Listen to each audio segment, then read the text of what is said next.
What up, guys? This is EJ Holland with the Wolverine.com here with my co pilot, Zach Libby, back again on Tuesday for another edition of the Wolverine Recruiting Live podcast. Zach, how's it going, man?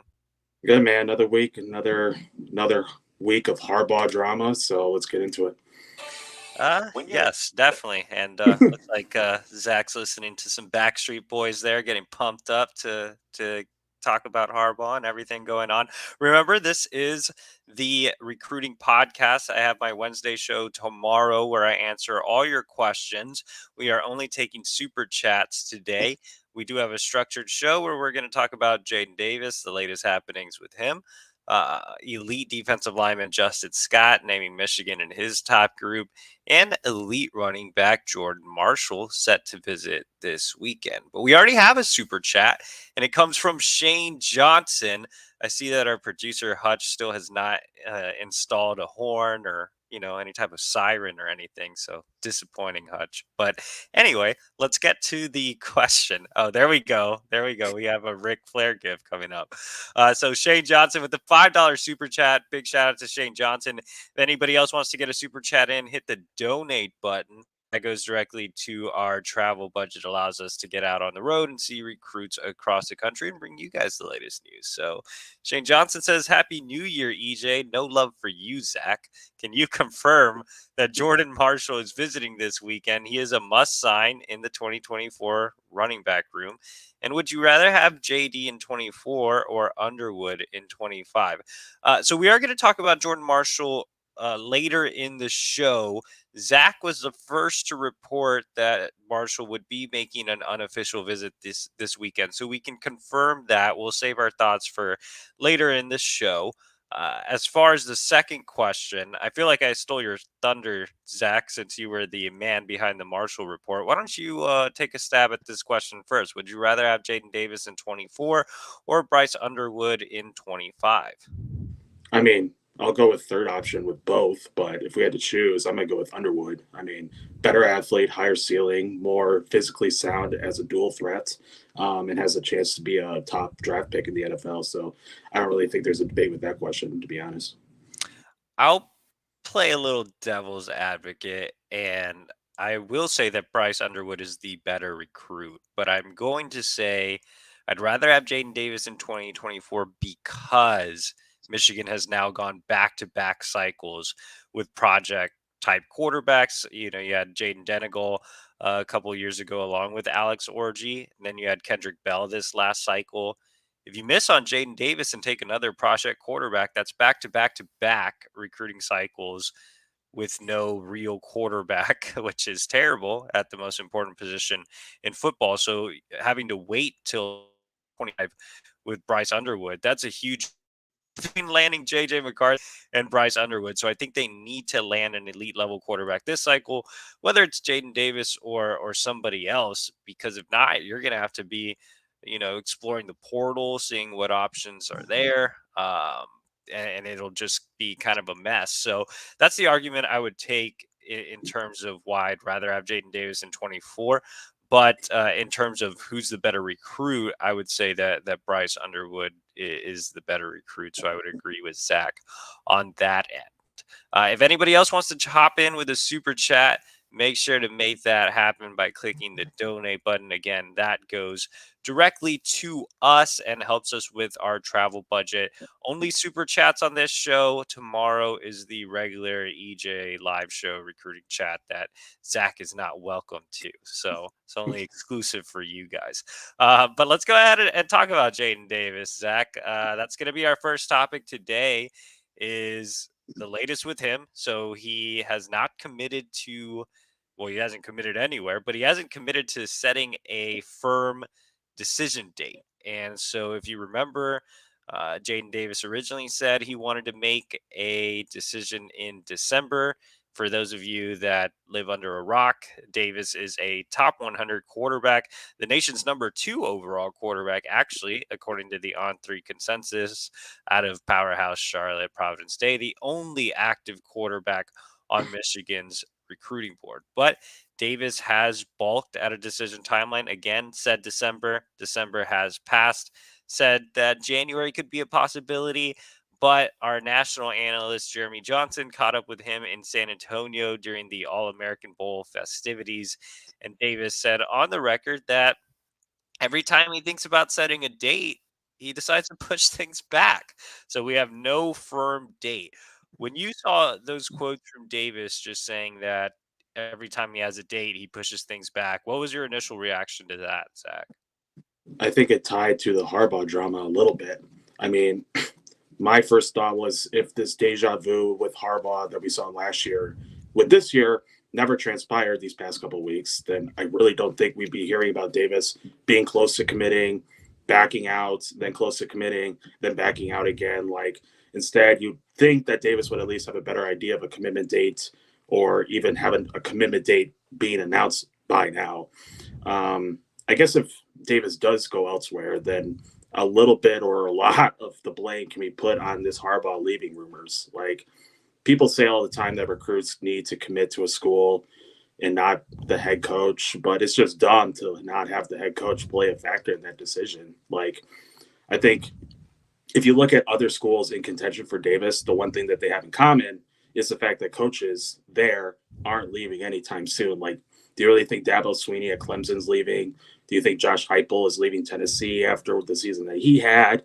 Do you think James Franklin could have a better situation elsewhere other than Penn State? And I mean, is Mac Brown going to be a hot coaching commodity at his age? It's just this stuff just needs to be resolved because if Davis doesn't come to Ann Arbor because of it, then there needs to be a backup plan. And as you already mentioned, there hasn't had one set in stone right now. So I think there's a lot of it has to be done with Harbaugh. I think he doesn't. I think Jay Davis wants to have a firm idea of his head coach that he has had grown relationship with is going to stay in Ann Arbor when he's enrolled. And if that means waiting out a little bit, then that's going to have to be the case. All right, so here's my take on the situation. If Jim Harbaugh never interviewed with the Broncos, no, it was a virtual interview, not in person. If he didn't say things like "I think" and "No man the future," if Michigan had a contract making him the highest paid coach in the Big Ten with a big buyout, I think Jadyn Davis would be committed today. I feel like that is a big probability, not even possibility. I think it's pretty probable that he would be committed today. Of course, no man knows the future again, so I can't guarantee that that would be the case. But I think there's a very, very good chance that if everything had gotten sorted out with Harbaugh and we weren't here sitting on January 10th talking about Harbaugh to the NFL as a potential option, that Davis would already be in the class, leading the class, and getting others to potentially jump on board with him, including teammates Jordan Ship and Channing Goodwin. And Goodwin being a legacy recruit would probably be another guy that may already be in the class on January 10th. You know, he visited even more than Davis this fall. So I do think that the pushbacks are directly tied to Harbaugh, just like you said, Zach. You mentioned the other contenders. Those contenders aren't super scary when you look at the situations. Like Clemson and Tennessee, those are, name programs. They obviously have a lot of recruiting success, but Clemson's recruiting other quarterbacks. Tennessee just had a 5-star commit this past cycle in Nico. Penn State doesn't scare me a ton. He canceled his visit there this fall. North Carolina, I mean, unless they're putting together a big NIL package, why do I go want to play at North Carolina over Michigan? I get it, it's closer to home, but that just doesn't make sense to me, especially with the disappointing year that they had. So yeah, I mean, I think that right now Michigan should still be the fit, but if anyone's going to win this recruitment, and I've said this before, it's going to Jim Harbaugh. I mean, a big reason Davis has been leaning towards Michigan has been because of Harbaugh. I mean, he loves Harbaugh's experience, not just as a head coach in both the NFL and in college, obviously, but the experience he has playing the quarterback position, having played quarterback at Michigan, having played quarterback in the NFL, having made a Pro Bowl in the NFL. That's something that Jadyn Davis really values. And also, something that's not really talked about a lot is if Jim Harbaugh goes to the NFL, there's a good chance Matt Weiss goes to the NFL with him. I mean, we all know that Matt Weiss isn't a guy that loves recruiting. He is kind of an NFL guy. He came from the Baltimore Ravens. So those are your two guys that are your lead recruiters that might leave. So, of course, you don't want to make a decision right now without knowing for sure that they are going to be in Ann Arbor. But on top of that, there's no pressure for Jadyn Davis to make a decision. If I'm Jadyn Davis, why would I make a decision right now? Who cares? Michigan's not recruiting any other quarterbacks. They're not knocking on Michael Van Buren's door. They're not knocking on Isaac Wilson's door. I'm the only offered quarterback. I have all the leverage. Michigan has no leverage in this recruitment. Michigan's being held hostage here. They have no. Jadyn Davis has no reason to make a decision. Kudos to Jadyn Davis. He's playing it, the smart way, and not kudos to Michigan for not recruiting other quarterbacks. I mean, at what point, Zach, do you never say goodbye to Jadyn Davis? I mean, obviously he's a talented quarterback. You've invested so many resources in him. You're still the top contender in his recruitment. So I'm not saying at what point do you say bye to Jadyn Davis? You don't say bye to Jadyn Davis. But at what point do you just expand the quarterback board, add a little bit of pressure to Davis, and explore your other options? Because the longer this goes, the more chance other schools get involved. Maybe some NIL friendly schools. Maybe Miami decides, hey, you know what? Let's take another look at Davis. Let's go after him. Or A&M. I saw an article today where they had offered like 11 quarterbacks or something in 2024. Maybe they say, hey, Davis is going to be the guy. So you have all types of possibilities for other programs to get really involved, and with the NIL landscape, things can change drastically. So at what point do you get some, not necessarily backup options on the board, but just other names on the board that are viable targets? The best time frame in which that could have been done was October or November or September, when they could have brought Michael Van Buren on a visit, who was the number two guy in the summer. They didn't get him on campus, and now he's not on their top list. They could have offered Isaac Wilson, as you mentioned, the kid out of Utah, the younger brother of Zach Wilson. They brought him for the Penn State visit, but never offered. Like, it just goes back to Michigan continuing to put all hands on deck on Davis. And as you mentioned, it's just making them held hostage. It's like they never learned from 2023 with the Dante Moore recruitment. Um, if they don't, if they don't figure out this soon, you're left out. You're left in the situation exactly what happened with Dante, where you backed yourself in a corner, and now you got to do everything you can to get him on campus. And if that doesn't happen, then SOL. So I don't know when the right time will do it, considering Harbaugh is still lurking around. The Harbaugh drama is working around. But like I said, they should have done this 3 months ago. That was the best time to do it. That comment made me laugh, so I just pulled it up on the screen. No man knows the future, but what about a woman? I don't think anybody knows the future and how this situation is going to continue to play out. But I will say again, the longer this goes, the more it's going to hurt Michigan recruiting. As things stand right now, I would go ahead and expand the board. Zach, you mentioned that they should have done it a few months ago. And I agree, they should have done it a few months ago. You never want to put all your eggs in one basket, in my opinion. Again, especially like I mentioned at the top of the show, you already have gone back to back cycles with project quarterbacks. You can't afford to do this again. You need more quarterbacks on the board. And I do think Jadyn Davis is a very good prospect. I do think he's a top 100 prospect. But this isn't Dante Moore. I don't think this isn't a local 5-star kid. I don't think you need to play the all your eggs in one basket approach. Why would you do that? You're Michigan. You're the winningest program of all time. You don't need to play that dumb game. Like, go out and recruit other quarterbacks. Michael Van Buren is a 5-star on ESPN. He's a top 300 prospect on the consensus. I mean, he has a ton of ability, comes from Baltimore St. Francis, which has been very friendly to Michigan, and those players have panned out well for the Wolverines. Why not recruit Van Buren? Why not recruit other guys? It makes no sense to me. This one basket, one egg, whatever you want to call it. This one quarterback strategy makes no sense, man. Just recruit some other guys and continue to recruit Jadyn Davis hard. You don't have to, you know, just you don't have to say forget Jadyn Davis and go after other options. You can just recruit them simultaneously. That is allowed, and other schools are doing it. No other school is making Jadyn Davis the only guy. So we'll see what he decides to do. I don't think a decision is imminent until the Harbaugh situation works itself. At this point, I would be surprised if he decide in January unless Harbaugh does get a contract with a big buyout. So we'll see if that ends up happening. Let's go ahead and shift gears. I'm going to talk about another elite prospect, another big name on the board. Now, Jadyn Davis is the top overall recruit for Michigan in 2024. Justin Scott is not far behind. I mean, Justin Scott, in my opinion, is actually the most important target if you look at it solely from who's the best recruit on Michigan's board that's realistic is Justin Scott. Now, Jadyn Davis may be more important because the nature of the position being a quarterback, and like we said, back-to-back cycles with no top quarterbacks, you need Jadyn Davis. But you also need a big-time defensive lineman, and guys like Justin Scott are extremely hard to come by. So Justin Scott out of Chicago St. Ignatius released his top 8 this week. Michigan was included in that top group. As you see, he's ranked as the number 20 overall prospect in the country, the number 3 defensive lineman in the nation.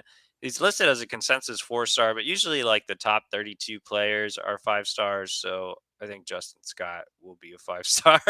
I think it's just a matter of time. And you look at 3 of the 4 recruiting services have him ranked in that 5-star range, meaning the top 32 players in the country. I don't know why 32 is the number. It's kind of arbitrary, but that's usually the number. But yeah, Justin Scott is an absolute beast. Before we talk about him as a recruit and what he would bring to the table, Zach, both you and I have covered Scott pretty extensively.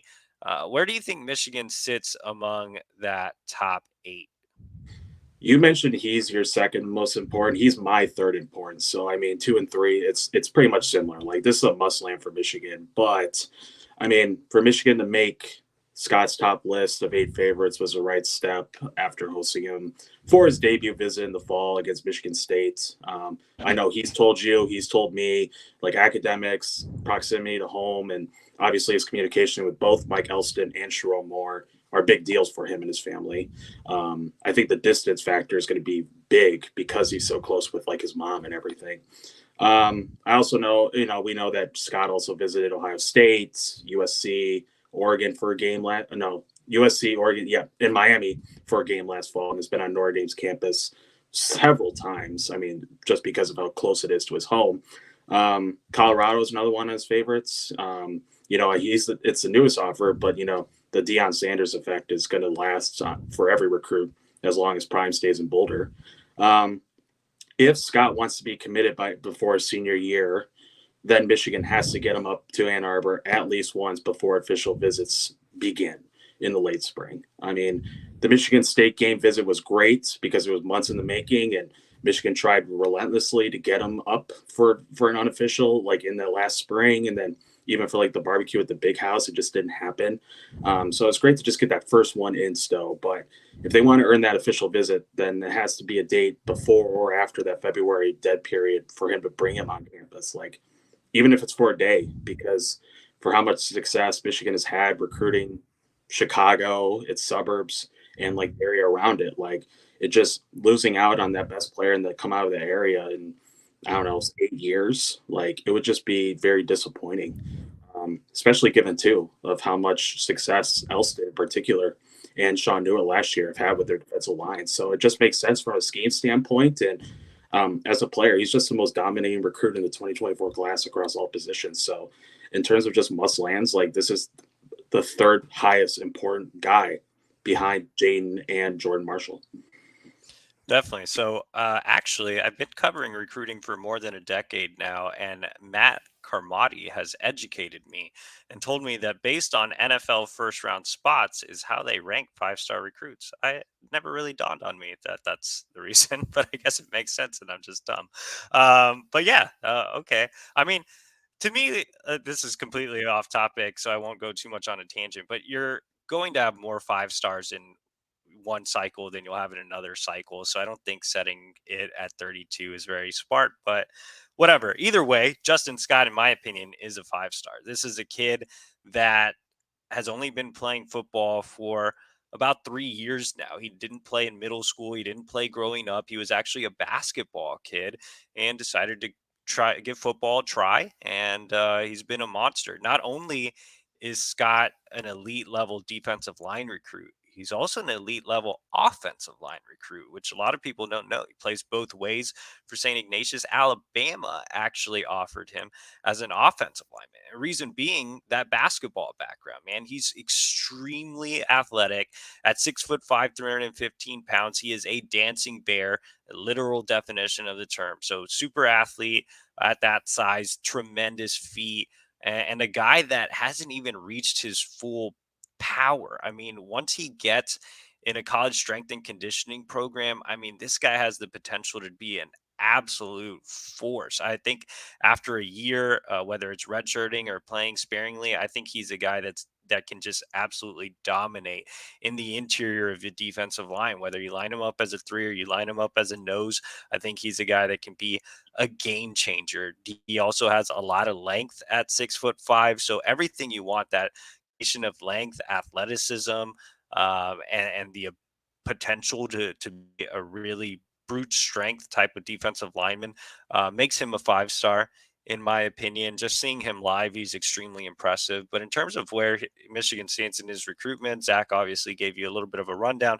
Just to give you kind of my closing thoughts on him, Scott is a very high academic kid as well. He goes to a very rigorous high school in terms of education. And so I think that that is going to play a role, even though, NIL is ruling over college football right now. I think Scott is still the type of kid that cares about the off the field. And I know his mother and his head coach, who are arguably the two most influential people in his recruitment, really care about the academics. And that's why Michigan and Notre Dame have both been very appealing options to him. I know Scott really enjoyed his first visit to Michigan for the game against Michigan State, loved the atmosphere, loved the environment.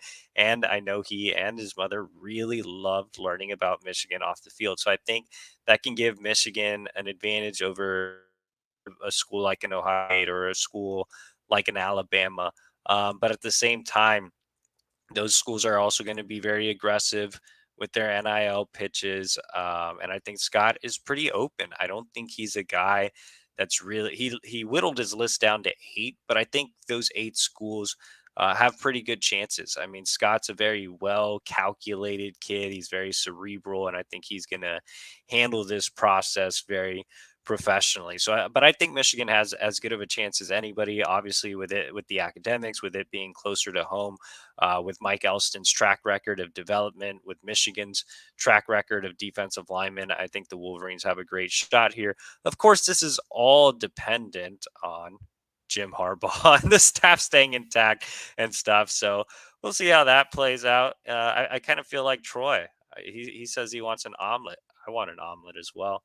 It sounds good. I might make breakfast for dinner today and comfort myself as we try to get through this Jim Harbaugh situation. Last topic of the day, or anything else you want to add on Scott before we move on to Jordan Marshall, Zach? No, I mean, I think we both pretty much have a good idea on where he is as a player just because we've both seen him like in person multiple times. Like I've seen him only in practice, and it's just you can tell just based on his performances on offense and defensive line, like it's just a stud. Like, and I don't even think he knows his true potential either because as you just mentioned, like if a friend didn't tell him to try out his freshman year, we would be talking about him as a basketball recruit. Like I think it's a kid who just doesn't really understand how great he could be until you know he gets to the level that he wants to get at. So I think this is going to be the most exciting recruit. That if he keeps it open for a little while, like we're going to have some fun talking about him and down the road. It's the same thing with recruiting. Just so green to everything, and I think Scott's going to realize that he's a mega recruit. He can be a superstar on the football field. So very, very exciting. Let's go ahead and talk about another top 100 recruit on Michigan's board, 2024 running back Jordan Marshall, another must land this cycle. Michigan has gone back to back cycles without landing a true every down back at an elite level. You had CJ Stokes, who I think is going to be good, but necessarily at the level of Donovan. You had Benjamin Hall, who's a bit of a project. You had Cole Cabana, who is a great land, not recruiting competition, but you certainly use between the tackles, but you also want to get out wide. You want to put them in the slot. You want to use them on kick return, punt return. So I'm talking about a true every down in the same mold as a Blake Corum or as Donovan Edwards at that elite level, top 100 type of prospect. And it's time for Mike Hart to do it, man. Mike Hart is a legend. He's one of the best ever, a winged helmet. Michigan runs the ball and a lot of across the country. It's very running back friendly. You have a dominant offensive line that has won back-to-back Joe Moore awards. This should be a destination school for running back recruits. The fact that Michigan hasn't landed an elite back since Donovan is disappointing. So this is the cycle to do it.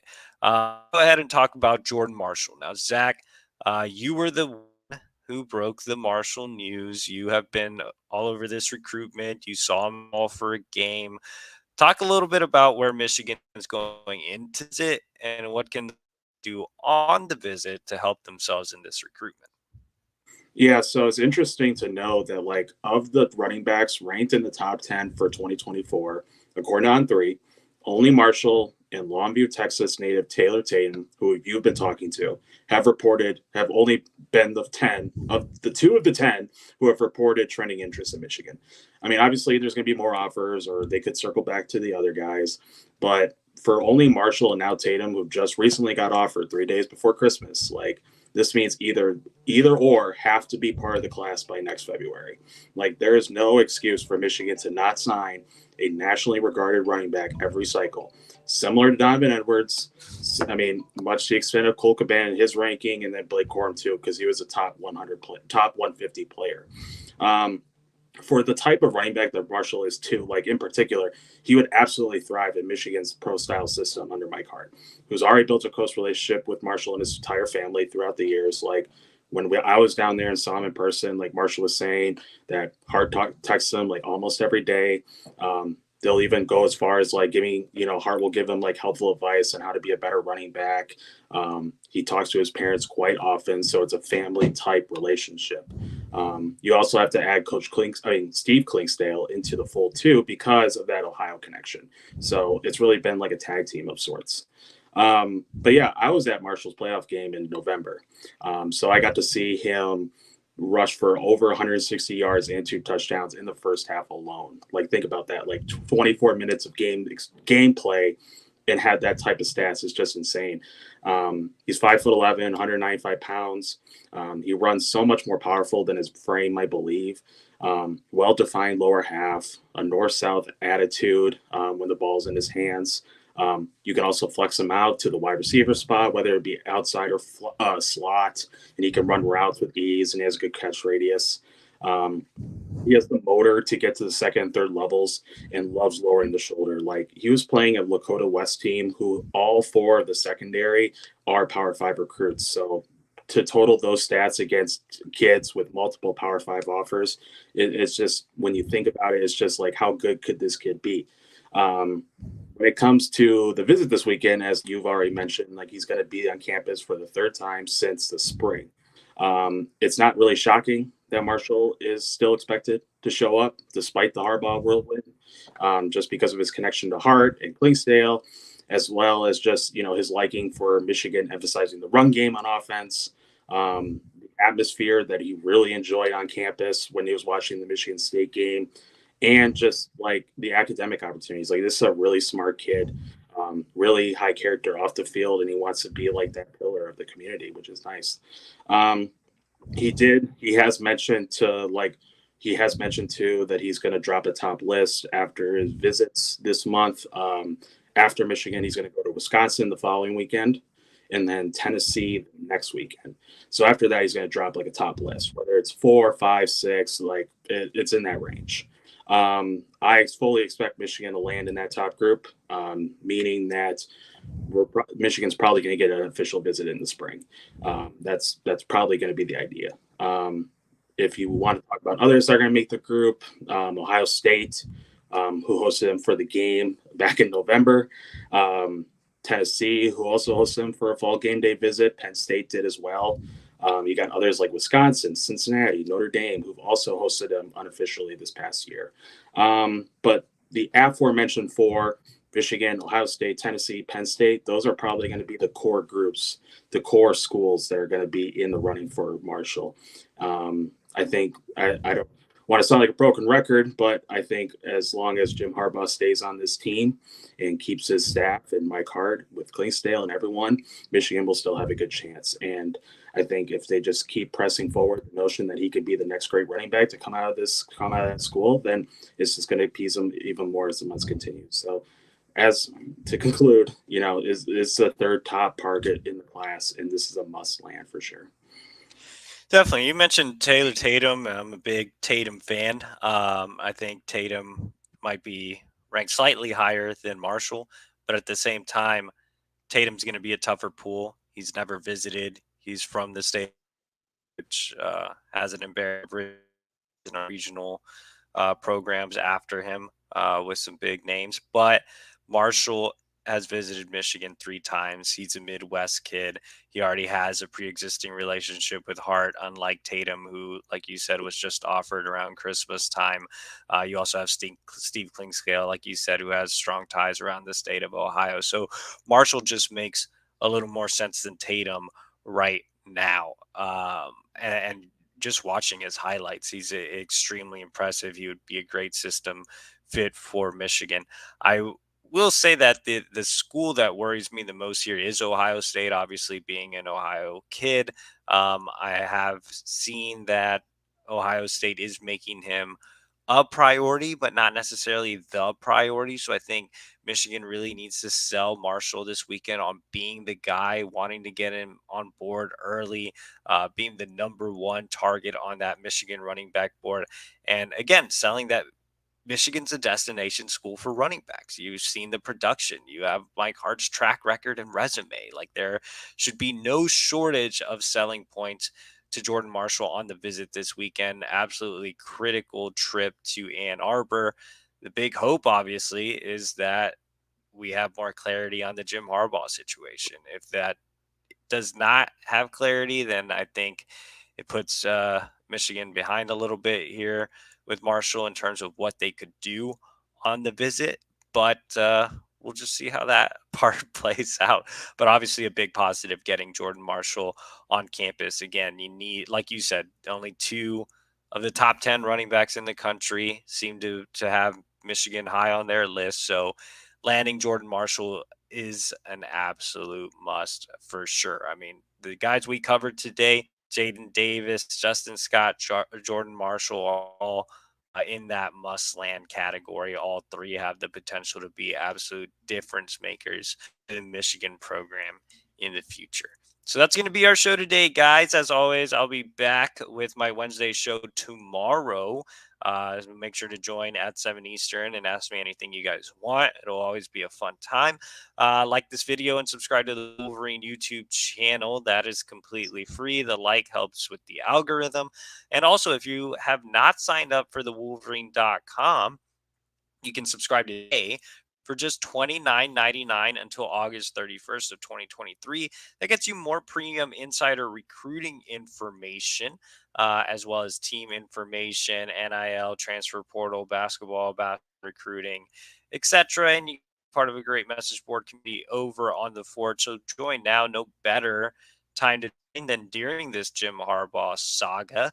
You also are going to make it through the late period, summer official visit season, and all that good stuff. So $29.99 until August 31st of 2023. If you forgot a holiday gift for someone and you're already a member, you can always gift a subscription as well.